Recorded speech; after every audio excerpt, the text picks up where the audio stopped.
Dugaan kasus suap izin pertambangan yang menyeret nama Menteri Investasi Bahlil Lahadalia belakangan ramai disorot publik. Bahkan di media sosial X muncul tagar pecat Bahlil.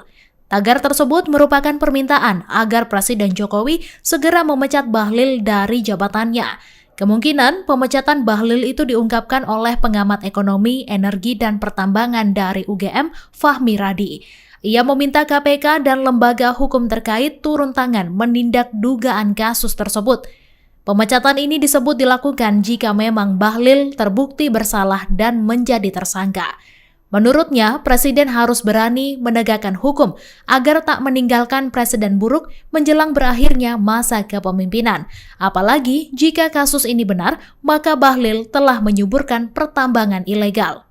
Sementara itu, Bahlil Lahadalia sudah buka suara soal tudingan meminta upeti kepada pengusaha tambang yang izin usaha pertambangannya dicabut oleh pemerintah. Bahlil pun menentang dengan keras tudingan yang menyebut dirinya meminta upeti 5 miliar rupiah hingga 25 miliar rupiah. Download Tribun X sekarang, menghadirkan lokal menjadi Indonesia.